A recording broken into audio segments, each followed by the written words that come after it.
हमारा प्यार भरा नमस्कार। आज हम आपके लिए हाइड्रोकार्बन में एल्कीन का पार्ट सेकंड लेकर के आए हैं, जिसमें बात करेंगे एल्कीन के रासायनिक गुणधर्म पर। इसके पार्ट 1 में आपने देखा था कि एल्कीन का निर्माण हम किन मेथडों के माध्यम से करते हैं, जबकि आज इस पार्ट सेकंड में आप देखेंगे कि आपने एल्कीन बनाना तो सीख लिया है। अब हम एल्कीन से किन चीजों को बना सकते हैं। क्लास आपके लिए बहुत ज्यादा कीमती होने वाली है, चाहे आप वनडे एग्जाम किसी की भी प्रिपरेशन करते हो। और हमारे प्यारे स्टूडेंट से हमारी एक छोटी सी रिक्वेस्ट है कि अगर आप नोट्स नहीं बनाते हैं तो प्लीज आप अपने नोट्स अपने हाथों से बनाएं। आप ओनली ऑन वॉचिंग पर ही डिपेंड ना रहें। ऐसा नहीं है वीडियो वॉच कर ली आप सीख गए, कभी नहीं सीख पाएंगे। हाथ नहीं चलेंगे, चीजें नहीं सीख पाओगे आप लोग, ठीक है। वहीं पर अगर लिखोगे नहीं तो चीजें रिवाइज नहीं कर पाओगे। Revision very very important and most important चीज है। और ऑर्गेनिक केमिस्ट्री पार्ट भाई साहब तभी आपको समझ में आएगी जब आपके लगातार ये हाथ चलेंगे। ये प्यारे प्यारे हाथों का करना क्या है, यही तो करना है।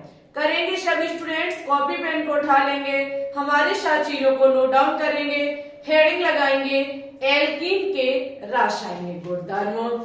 अगर हम एल्कीन के रासायनिक गुणधर्म का मतलब होता है कि अभी तक हमने एल्कीन को बनाना सीखा था, अब हम एल्कीन से चीजों को बनाना सीखेंगे कि हम भाई एल्कीन से किन चीजों को बना सकते हैं, किसकी हेल्प से बना सकते हैं, और यही सब कुछ हम आज की वीडियो में सीखेंगे। सबसे फर्स्ट एल्कीन के रासायनिक गुणधर्म में हमारी हेडिंग है हाइड्रोहैलोजनीयकरण। हेडिंग लगाएंगे सभी स्टूडेंट्स, हाइड्रोहैलोजनीयकरण।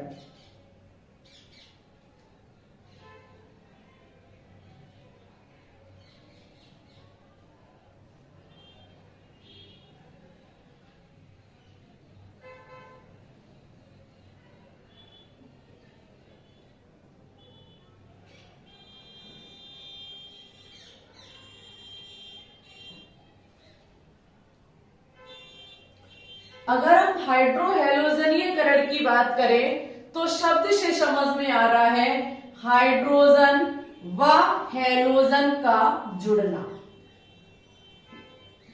अगर हम हाइड्रोहैलोजनीयकरण की बात करें तो यहाँ पे मेन चीज है कि हाइड्रोजन और हमको हैलोजन को जोड़ना होगा, तब यह क्रिया हमारी हाइड्रोहैलोजनीयकरण कहलाएगी। अच्छा, हम किसके रासायनिक गुणधर्म पढ़ रहे हैं? एल्कीन के। जब हम एल्कीन के रासायनिक गुणधर्म पढ़ रहे हैं तो काम में क्या आना चाहिए? एल्कीन काम में आना चाहिए। तो हम इसके एग्जाम्पल पे बात करेंगे। जब हम इसके एग्जाम्पल पे बात करेंगे तो रिएक्शन के लिए हमको चाहिए एल्कीन।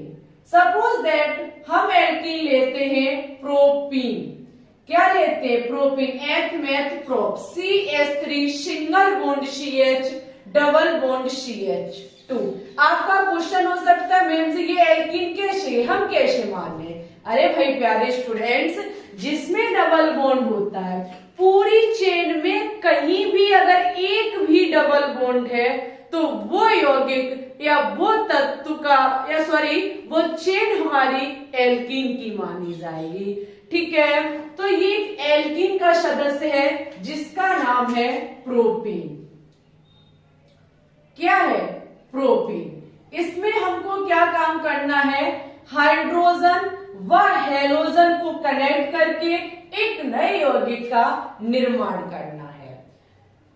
इसमें आपको क्या काम करना होता है? बहुत ध्यान से सुनना मेरी बातों को। यहाँ पे आपको क्या करना होता है? एक यौगिक लेना पड़ता है जो है HBr, हाइड्रोजन ब्रोमाइड की जब हम क्रिया कराते हैं तो समझिएगा कि यहां से डबल बॉन्ड रिमूव होगा। हर एक बात को गौर से लीजिएगा। जब हम रासायनिक गुणधर्म को पढ़ने जाते हैं एल्कीन के, तो रिएक्शन एल्कीन के साथ जब हम किसी यौगिक की कराते हैं तो मुझे डबल बॉन्ड हर हालत में तोड़ना है। और उस डबल बॉन्ड के तोड़ने से समझना, उस डबल बॉन्ड के तोड़ने से हमारे 2 कार्बन के बॉन्ड फ्री हो जाते हैं। सपोज दैट यहाँ से हम एक बॉन्ड रिमूव करेंगे तो एक बॉन्ड इसका खाली हो जाएगा, एक बॉन्ड इसका खाली हो जाएगा, या हम कई इलेक्ट्रॉन खाली हो जाएंगे। और जब ऐसा होगा तो कार्बन कार्बन के बीच बचेगा सिंगल बॉन्ड और यहाँ जिसके साथ हम क्रिया कराएंगे भाई साहब वो वहां जाकर कनेक्ट हो जाएंगे। समझ गए? तो जब हम ये रिएक्शन कराएंगे तो CH3 पर कोई इफेक्ट नहीं पड़ेगा। आपका CH के बीच और CH2 के बीच सिंगल बॉन्ड रह जाना है। ये मेथड दिमाग में घुस लीजिए कि रासायनिक विधियों में हमें जो छेड़छानी करनी है वो डबल बॉन्ड पर ही करनी है। हमें डबल बॉन्ड तोड़ना है, भाई कुछ भी करना पड़े। डबल बॉन्ड तोड़ेंगे तो यहाँ पर क्या होगा, एक से Br कनेक्ट हो जाएगा, एक से H कनेक्ट हो जाएगा। आपसे हमारा या फिर आपका हमरे से एक क्वेश्चन हो सकता है, मैम जी हमने Br यही क्यों कनेक्ट किया, यही नहीं यहाँ क्यों नहीं किया। समझना, अगर हमने Br को यहाँ कनेक्ट किया यौगिक पूरा बदल जाएगा, और अगर हम Br को यहाँ कनेक्ट करते यौगिक पूरा का पूरा ही बदल जाएगा। सबसे बड़ा क्वेश्चन, हमने डबल बॉन्ड को हटाया, कार्बन का एक बॉन्ड यहाँ से फ्री हुआ और भाई साहब इस कार्बन का भी एक बॉन्ड फ्री हो गया।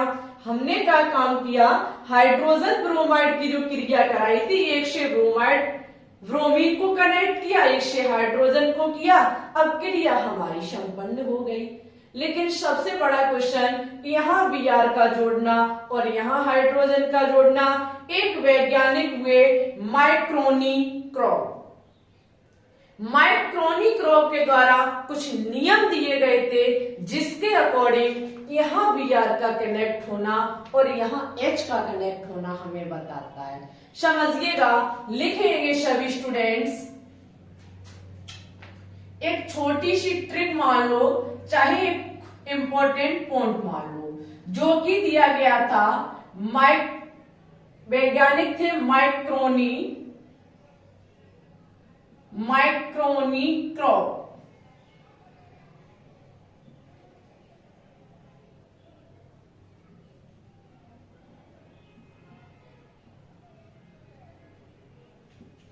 माइक्रोनी क्रॉप के कुछ नियम थे जिसमें उनका पहला नियम था कि हाइड्रोजन वहां जाएगा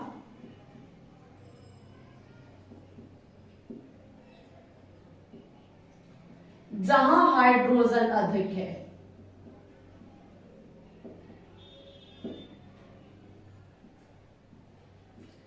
और Br वहां जाएगा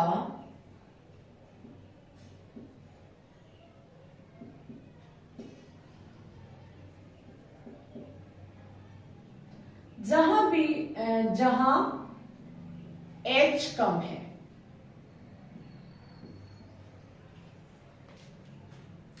समझे? सबसे बड़ा पॉइंट यहां लिखा हुआ है कि हाइड्रोजन वहां जाएगा जहां हाइड्रोजन अधिक है। हमने हाइड्रोजन का यहां कनेक्ट होने का सबसे बड़ा रीजन लिखा है कि यहाँ इस कार्बन पर हाइड्रोजन 2 थे, इस कार्बन पर हाइड्रोजन 1 था। दिमाग में इमेज बननी स्टार्ट हुई, मैम जी यहाँ हाइड्रोजन 3 थे। अरे डियर स्टूडेंट्स, हमको डबल बॉन्ड वाले कार्बनों से मतलब है और किसी कार्बन से हमको मतलब नहीं है। बात जो करेंगे वो डबल बॉन्ड के कार्बन पर करेंगे।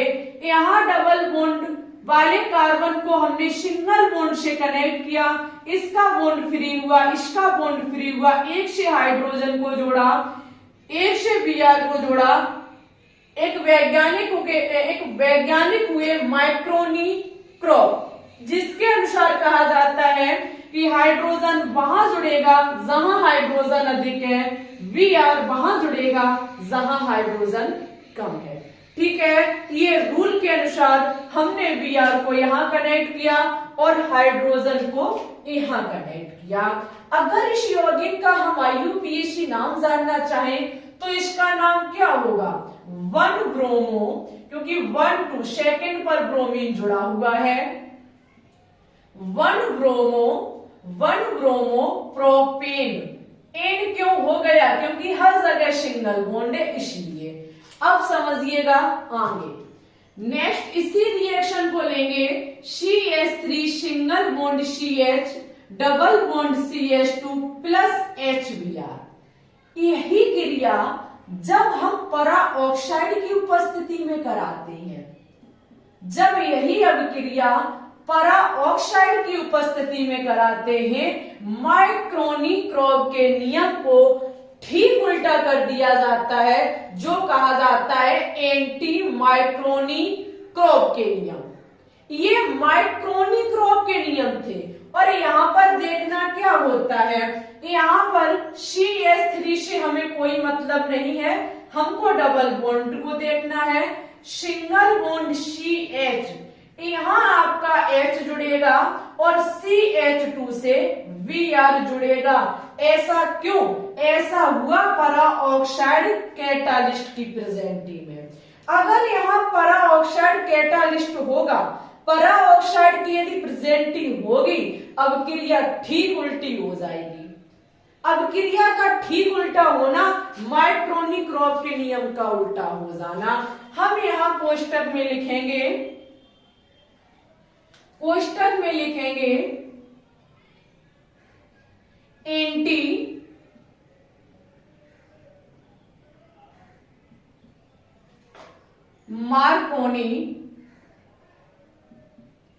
मार्कोनी-क्रॉब के नियम।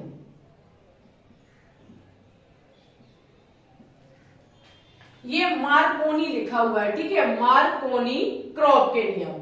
अगर हम मार्कोनी-क्रॉब के नियम को देखेंगे तो ये एक छोटा सा कोड लिखेंगे, एंटी मार्कोनी-क्रॉब के नियम। यहां पर परा ऑक्साइड की यदि प्रेजेंटिंग हो जाती है तो हमको देखना पड़ता है एंटी मार्कोनी-क्रॉब के अनुसार कि ये जो होते हैं वो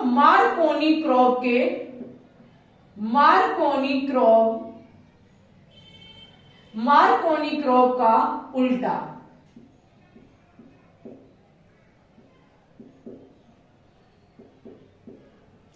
जहां मार्कोनी-क्रॉब ने कहा था कि हाइड्रोजन वहां जुड़ेगा जहां हाइड्रोजन अधिक है, Br वहां जुड़ेगा जहां हाइड्रोजन कम है। लेकिन यही रिएक्शन, यही हमने सहायक यौगिक लिया और थोड़ी सी चेंजिंग की, वो है परा ऑक्साइड की प्रेजेंटिंग।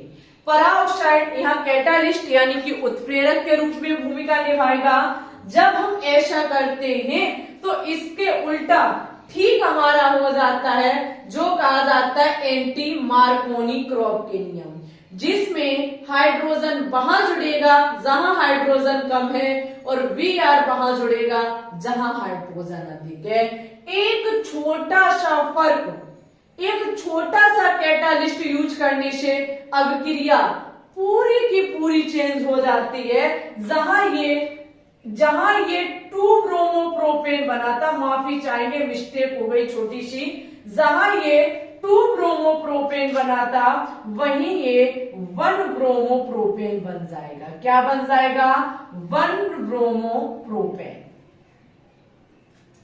एक छोटा सा फर्क अभिक्रिया को पूरा चेंज कर देता है। कभी वनडे एग्जाम में पूछा जाए कि 2 ब्रोमोप्रोपेन और 1 ब्रोमोप्रोपेन में क्या फर्क है, तो सिर्फ और सिर्फ पराऑक्साइड उत्प्रेरक की प्रेजेंटिंग। अगर ऐसा होगा तो हमारा ये 1 ब्रोमोप्रोपेन बन जाएगा और कैटालिस्ट नहीं लेंगे तो 2 ब्रोमोप्रोपेन बनेगा। ठीक है, सभी स्टूडेंट्स इसकी स्क्रीनशॉट ले लेंगे, उसके बाद हम नेक्स्ट रिएक्शन पे बात करेंगे। ठीक है, ये हमारा था हाइड्रोहेलोजनीयकरण। नेक्स्ट को देखेंगे, वेरी इंपॉर्टेंट होगी आपके लिए।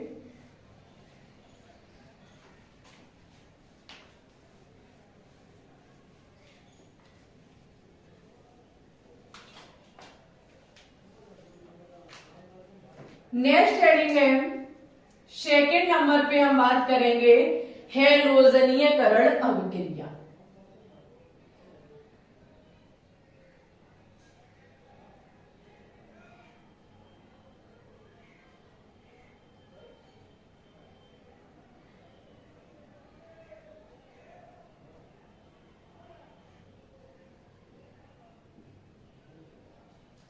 आगे है हमारी हैलोजनीयकरण अवक्रिया। हैलोजनीयकरण अवक्रिया से समझ में आ रहा है हैलोजन का जुड़ना। कैसा? हैलोजन का जुड़ना। यहाँ पे हम एल्कीन लेंगे क्योंकि एल्कीन के रासायनिक गुणधर्म है। एल्कीन जो होगा, suppose that CH3 single bond CH2 double bond CH2 हम एल्कीन लेते हैं। अब क्रिया हैलोजन का जुड़ना यानी कि Cl2 के साथ कराते हैं। Cl2 के साथ क्रिया CCl4 यानी कार्बन टेट्राक्लोराइड उत्प्रेरक की उपस्थिति में कराएंगे। ये एल्कीन की क्रिया हैलोजन के साथ कार्बन टेट्राक्लोराइड की उपस्थिति में कराते हैं। तो यहाँ पर सिर्फ और सिर्फ एक चीज आपको देखनी है कि आपका जो क्लोरीन यहाँ कनेक्ट होगा वो ट्रांस के रूप में होगा, बस और कुछ भी नहीं। सरल, सबसे सरल तरीका। इफेक्ट डबल बॉन्ड को तोड़ना। कौन? जहां कार्बन कार्बन के बीच है, उन्हीं कार्बन कार्बन पे मुझे क्या काम करना है? क्लोरीन जोड़ना है। क्यों? क्योंकि अगर हम डबल बॉन्ड को हटाएंगे तो उन कार्बनों के एक एक बॉन्ड खाली हो जाएगा। हम वहां क्लोरीन को कनेक्ट करेंगे तो क्लोरीन ये ट्रांस रूप में कनेक्ट होगी। ट्रांस का मतलब समझते होंगे आप, जनरल ऑर्गेनिक केमिस्ट्री में पढ़ चुके हैं, ट्रांस और सिस। ट्रांस का मतलब होता है जो अपोजिट साइड में होते हैं, सिस का मतलब होता है जो सेम साइड में होते हैं। ठीक है, तो यहाँ पे आपकी देखो क्या होगी, CH3 से कोई मतलब नहीं, हमारा जो बॉन्ड टूटा है वो CH और CH2 के बीच में टूटा है। हम क्या काम करेंगे? दोनों से क्लोरीन को लगाएंगे, Cl यहाँ। अब इधर Cl नहीं लगा सकते तो ये सिस रूप हो जाएगा। हमको ट्रांस रूप में कनेक्ट करनी है, यानी कि एक दूसरे के अपोजिट। यह अवक्रिया हमारी एंटी एडिशन भी कहलाती है। Anti addition अवक्रिया।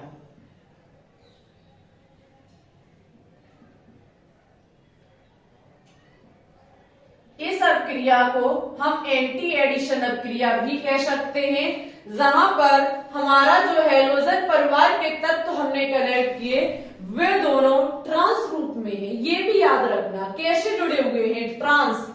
ट्रांस का मतलब है अपोजिट साइड में। ठीक है, अगर हम सेम साइड में कर देते, अगर इसको ऊपर कर देते तो सेम साइड हो जाती। ठीक है, हमें जहां तक भरोसा है आपको समझ में आया होगा हाइड्रो हैलोजनीयकरण और हैलोजनीयकरण। अब हम नेक्स्ट थर्ड नंबर पर बात करेंगे, उससे पहले सभी स्टूडेंट्स इसकी स्क्रीनशॉट ले लेंगे। चलिए, तो अब हम बात करेंगे तीसरे रासायनिक गुणधर्म पर, जो कि ये हमारा ओजोनीयकरण। सभी स्टूडेंट्स हेडिंग लगाएंगे ओजोनीकरण। ये very important and most important रासायनिक गुणधर्म है ओजोनीयकरण, जिसे ओजोन अपघटन भी कहा जाता है।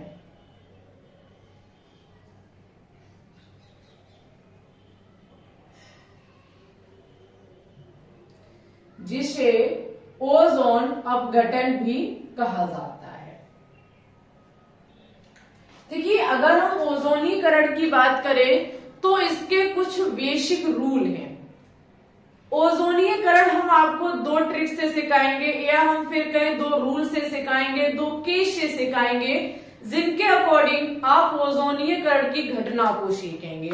सबसे फर्स्ट स्टेप सीखेंगे सभी स्टूडेंट्स, या तो आप कह सकते हैं ये आपकी ट्रिक है, चाहे आप कह सकते हैं ये आपके रूल है। सबसे पहला रूल कहता है ओजोन प्लस CCl4 और जिंक लेंगे तब क्या होगा, और अगर हम ओजोन के साथ CCl4 और जिंक प्लस जल लेंगे तब क्या होगा। सभी स्टूडेंट्स हमारी इस बात को बहुत गौर से सुनेंगे, गौर से सुनने के साथ दिमाग में उतारने का भी प्रयास करेंगे। हमारे प्रिय स्टूडेंट्स, ओजोनीकरण की घटना में जब हम कोई एल्कीन का सदस्य लेते, समझते रहिएगा, जब हम एल्कीन का कोई सदस्य लेते हैं उनमें से अगर इन दोनों में से कोई भी कैटालिस्ट के रूप में यूज किया जा रहा है तो वहां पर आपकी घटना होगी कार्बन कार्बन को तोड़ करके आपको ऑक्सीजन कनेक्ट करना है, बस और कुछ भी नहीं करना है। ओजोनीयकरण की घटना में अगर आपको एग्जाम में ये दो कैटालिस्ट के रूप में प्रयोग किए जा रहे हैं और उत्पाद पूछा जा रहा है क्या बनेगा, तो कुछ भी नहीं करना है, कार्बन कार्बन के बीच का बॉन्ड तोड़ना है और वहां ऑक्सीजन लगा देना है। कैसे? अब क्रिया पर ध्यान देंगे।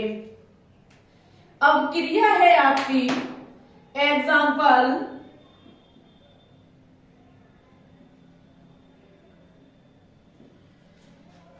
एग्जाम्पल के तौर पे हम लेते हैं she double bond she single bond CH3 single bond CH3 single bond CH3 single bond CH3। सबसे पहले ये सीधे भी लिखे हो सकते थे, लेकिन हमारा जो मेन फोकस है वो कार्बन कार्बन डबल बॉन्ड के बीच है। आपको क्या काम करना है, ये कार्बन कार्बन का डबल बॉन्ड बीच से ब्रेक करना है, बीच से तोड़ करके एक ऑक्सीजन इसमें कनेक्ट कर देनी है, ये ऑक्सीजन एक इसमें कनेक्ट कर देनी है और इन दो में से कोई कैटालिस्ट ले सकते हैं। हम सपोज दैट पहला ये कैटालिस्ट लेते हैं O3+ CCl4 जिंक के साथ, ठीक है। जब ये अभिक्रिया हम कराते हैं तो आपका C single bond CH3 single bond CH3 और यहाँ डबल बॉन्ड O हो जाएगा, क्योंकि ऑक्सीजन दो वैलेंसी को रखता है इसलिए हमारा डबल बॉन्ड O होगा। प्लस अब इसमें भी ऑक्सीजन कनेक्ट कर देनी है। अब क्रिया हो चुकी है आपके, बस इतना ही करना था, कार्बन कार्बन के बॉन्ड को हटा करके तोड़ करके इनके बीच में ऑक्सीजन लगा देनी है। चलिए नेक्स्ट एग्जाम्पल देखेंगे, carbon carbon double bond H H CH3 single bond H। अब क्रिया कैटालिस्ट के रूप में हम ऑक्सीजन CCl4 के साथ जिंक लेते हैं। क्वेश्चन हमसे कहता है कि बताइए यहाँ उत्पाद के रूप में हमको क्या प्राप्त होगा, कुछ भी नहीं, कार्बन कार्बन का बॉन्ड ब्रेक करना, ऑक्सीजन को कनेक्ट कर देना, बस अब क्रिया संपन्न हो गई। हम सबसे पहले इसमें ऑक्सीजन लगाएंगे तो हम ऐसे लिख सकते CH3 single bond C single bond H, यहाँ डबल बॉन्ड वो कर दीजिए, ठीक है। अगर हम इसको देखेंगे तो H single bond C double bond O single bond H, ये हमारी देखिए दोनों H लग गई, O लग गया, इसमें भी CH3H और डबल बॉन्ड O। हमारी अब क्रिया हो चुकी है।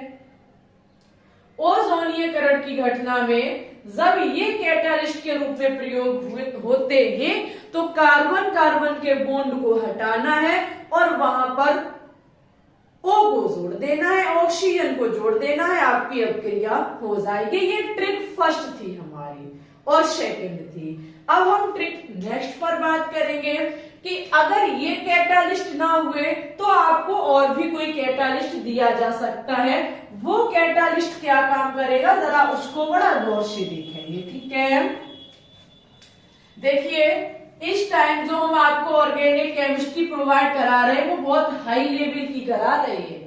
अभी तक हमारा यूट्यूब चैनल 2 साल के समथिंग हो चुका है, हमने कभी भी इतने हाई लेवल की केमिस्ट्री नहीं पढ़ाई, पहली बार पढ़ा रही हूँ। इसका मेन रीजन है हमने क्लासों में कराई है लेकिन कभी अपने यूट्यूब पे नहीं कराई। इसका रीजन हम समझते थे पहले कि CP-नेट का पेपर पहले हार्ड नहीं आता था, अब ज्यादा हार्ड आने लगा है, जहां बच्चे बताते हैं आकर के कि सबसे ज्यादा ऑर्गेनिक पार्ट पूछा जाता है। तो हमारा जो मेन टारगेट है, मेन मुद्दा कवर करने का है वो ऑर्गेनिक ही है। हमको ऑर्गेनिक खल्लास करनी है, क्लास 11 की बात, 2 पार्ट और इसके आएंगे, क्लास 11 कंप्लीट। हम बात करेंगे अब क्लास 12th ऑर्गेनिक केमिस्ट्री पर, ठीक है। जल्द से जल्द उसे भी फिनिश कराएंगे। देखिए नेक्स्ट ट्रिक हमारी क्या कहती है, अगर आपको ऑक्सीजन CCl4 और जल के साथ दे दी जाए, या फिर ऐसा भी हो सकता है आपको ओजोन CCl4 हाइड्रोजन परऑक्साइड के साथ दे दी जाए, तब क्या होगा? तब आपका कार्बन व हाइड्रोजन के बीच आप ऑक्सीजन कनेक्ट करेंगे। जब आपको ये ओजोन प्लस CCl5 के साथ अगर जल है, और अगर ओजोन CCl5 के साथ हाइड्रोजन परऑक्साइड है, वहां जिंक भी था तब जल था, यहाँ अकेला जल है, तो आप क्या करेंगे? अगर अकेला जल है तो अब आप क्या करेंगे? चलिए हम एग्जांपल देखेंगे।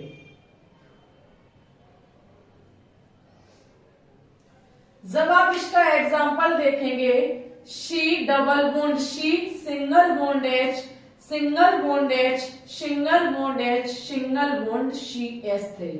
बहुत ध्यान से देखेंगे सभी स्टूडेंट्स। अगर ऐसा कैटालिस्ट आ जाता है तो आपको कार्बन में तो ऑक्सीजन लगाना ही लगाना है, लेकिन उस कार्बन से जुड़े हाइड्रोजन में भी ऑक्सीजन लगानी है। समझे मेरी बात को प्रिय स्टूडेंट्स? अभी आपने देखा था कार्बन कार्बन के बॉन्ड को ब्रेक कर रहे थे और ऑक्सीजन को लगा रहे थे, लेकिन अगर ये कैटालिस्ट होंगे, अगर ये उत्प्रेरक होंगे, तो हम क्या काम करेंगे? कार्बन कार्बन से के बॉन्ड को हटा देंगे, ऑक्सीजन जोड़ देंगे, और भाई इनसे जो हाइड्रोजन जुड़े होंगे उनमें भी हम ऑक्सीजन जोड़ेंगे। लेकिन भाई साहब इनमें नहीं जुड़ सकता है, क्योंकि ये कार्बन से कार्बन का बॉन्ड बना हुआ है, हाइड्रोजन का नहीं, ठीक है। जब हम ये रिएक्शन करने के लिए जाएंगे ओजोन प्लस CCl4 जल की उपस्थिति में, जब ये रिएक्शन करने जाएंगे तो हमारा होगा CH3 single bond C, single bond C से हम O जोड़ देंगे, और इस ऑक्सीजन से हम क्या कर देंगे? एक बॉन्ड ऑक्सीजन का कार्बन से और एक बॉन्ड हाइड्रोजन से, डबल बॉन्ड कंप्लीट ऑक्सीजन का, ठीक है। अब ये हिस्सा बचा तो इसके लिए भी हम ऐसा ही करेंगे इस प्रकार से, ठीक है, और आपकी अभिक्रिया हो जाएगी। ओके, ऐसे हमारी एक रह गया कार्बन का, क्योंकि ये 2 हाइड्रोजन का ऑक्सीजन हो चुका है, कार्बन का ऑक्सीजन छूट गया था। समझ गए? जब आपको इस प्रकार से कैटालिस्ट देखने को मिलेंगे तो कुछ नहीं करना है, कार्बन कार्बन के बॉन्ड को ब्रेक करना है। कार्बन से तो ऑक्सीजन लगानी ही लगानी है, हाइड्रोजन के पास भी हमको ऑक्सीजन लगानी होगी। यहाँ क्यों नहीं लगाई? क्योंकि ये कार्बन के साथ कार्बन बॉन्डिंग किए है, हाइड्रोजन के साथ नहीं। चलिए एक एग्जांपल और इसका देखेंगे, CH3 single bond CH2, single bond CH, double bond CH2, इसकी क्रिया ओजोन और CCl4 हाइड्रोजन के उपस्थिति में कराई जाती है। क्वेश्चन हमसे कहता है कि यहाँ उत्पाद क्या बनेगा? हमें इफेक्ट कार्बन कार्बन के बॉन्ड को तोड़ना है। किसको तोड़ना है? कार्बन कार्बन के बॉन्ड को तोड़ना है। इस कार्बन कार्बन के बॉन्ड को तोड़ेंगे तो हमको ऑक्सीजन लगानी है। इस कार्बन से ये हाइड्रोजन लगा और इस कार्बन से 2 हाइड्रोजन लगे, तो यहाँ 2 ऑक्सीजन लगेंगे, एक कार्बन पर 3, एक ऑक्सीजन यहाँ चाहिए और कार्बन पर भी चाहिए। तो देखिएगा आगे कोई मतलब नहीं हमको। CH3 single bond CH2 single bond C, यहाँ आपका single bond C, double bond O और single bond O, single bond H हो जाएगा। एक तो कार्बन से ऑक्सीजन लग गया और इस हाइड्रोजन का ऑक्सीजन ये रहा। ऐसे अब हम इस वाले को देखेंगे, प्लस लगाएंगे, कार्बन से ऑक्सीजन लगा दी और एक इधर हाइड्रोजन कर देंगे और एक इधर हाइड्रोजन कर देंगे। ठीक है, हम ऐसे कर दे और या हम इसको ऐसे भी तो कर सकते जो अभी थोड़ी देर पहले आपने देखा था, ऐसे। ठीक है, एक ही बात है, पूरा यौगिक एक ही लिखा हुआ है। हम ऐसी अभिक्रियाओं को करेंगे। आपको कैटालिस्ट ध्यान में रखना है। अगर ऑक्सीजन कार्बन टेट्राक्लोराइड और जिंक के साथ है और अगर जिंक और जल के साथ है तो आपको कार्बन कार्बन के बॉन्ड को तोड़ के ऑक्सीजन लगाना, और जिंक नहीं है, इतना दिमाग में रखना, जिंक नहीं है तो कार्बन में भी आपको ऑक्सीजन लगाना और हाइड्रोजन में भी ऑक्सीजन लगाना है। ठीक है, ये बात आप लोग बहुत ध्यान से देखेंगे और दिमाग में भी रखेंगे, ना तो एक छोटी सी मिस्टेक आपके पूरे क्वेश्चन को गलत कर सकती है। डियर स्टूडेंट्स, आपका एल्कीन पार्ट यहीं पर समाप्त होता है। हमने एल्केन को पहले कवर किया, फिर एल्कीन पार्ट को कवर किया, अब हम कवर करेंगे एल्काइन पार्ट को। हो सकता है कि हम एक वीडियो में एल्काइन करा देंगे, थोड़ी लंबी करा देंगे, आपका चैप्टर यहीं पर फिनिश हो जाएगा और इसके बाद आपकी क्लास 12th ऑर्गेनिक केमिस्ट्री चलाई जाएगी। ठीक है, क्लास 11th की हमारी 30+ क्लासेस हो चुकी हैं। कैसे हो चुकी? क्योंकि क्लास 11th में ही आपकी जनरल ऑर्गेनिक केमिस्ट्री आती है, जहां IUPAC नामकरण करना सीखा आपने, इफेक्ट सीखे, ये क्लास 11th के ही थे। ऐसे हमारी खत्म हो जाती है 30 वीडियो में। और अब हमको आज फरवरी चल रही है, अगर हम लगभग 30 या 40 के समथिंग क्लासेस और बनाएंगे तब हमारी कहीं क्लास 12th ऑर्गेनिक केमिस्ट्री, इस हिसाब से 1 महीने प्लस हमको लग जाएंगे क्लास 12th की ऑर्गेनिक केमिस्ट्री खत्म करने के लिए। लेकिन हमारा प्रयास रहेगा कि जल्द से जल्द कराई जाए। इसके लिए हमें आपके सपोर्ट की बहुत ज्यादा आवश्यकता है। आपका सपोर्ट हमें ऊंचाइयों तक ले जाएगा, कोर्स को फिनिश कराने में मदद करेगा। आपकी सफलता और हमारी ये लगातार की मेहनत तभी रंग लाएगी जब आप भी हमारी हेल्प करेंगे और हम भी आपकी हेल्प करेंगे। ओके, इसी के साथ हमारे सभी प्यारे प्यारे स्टूडेंट्स अपने प्यारे प्यारे हाथों से एक बार इस वीडियो को लाइक कर देंगे। दोस्तों के साथ शेयर नहीं किया अभी तक तो प्लीज दोस्तों के साथ भी शेयर कर दें। चैनल पे न्यू है तो चैनल को भी सब्सक्राइब करके बेल आइकन को दबा के ऑल पर क्लिक कर लें, जिससे आगे वाली वीडियो के नोटिफिकेशन आपके पास टाइम टू टाइम पहुंचते रहे। आप टेलीग्राम चैनल को ज्वाइन कर ले। अभी संडे स्पेशल हमने महामैराथन क्लास चलाई थी, जिसकी कल हमने PDF अपलोड कर दी है, तो आप उसको ज्वाइन कर ले। क्वेश्चनों को एक बार जरूर सॉल्व करें, जिससे कि पता चले कि चीजें कहां तक क्लियर है। ठीक है, टेलीग्राम चैनल को ज्वाइन करना अति आवश्यक है। और ये चैप्टर का ही आपको एल्कीन और एल्काइन और परमाणु संरचना, ये 3 से ही संडे को टेस्ट होगा, मॉक टेस्ट। ठीक है, जहां पूरे सप्ताह के टॉपिक के क्वेश्चंस कराए जाते हैं, तो यही टॉपिक अब होंगे। इस हफ्ते में हमने यही टॉपिक करा पाई है। ठीक है, आपका बहुत बहुत धन्यवाद क्लास में आने के लिए। ऐसे ही पढ़ते रहिए, आगे बढ़ते रहिए। मिलते हैं एक नई क्लास में नए टॉपिक के साथ। तब तक के लिए बाय बाय। अपना ख्याल रखना, अच्छे से पढ़ना, आगे बढ़ना। All the best.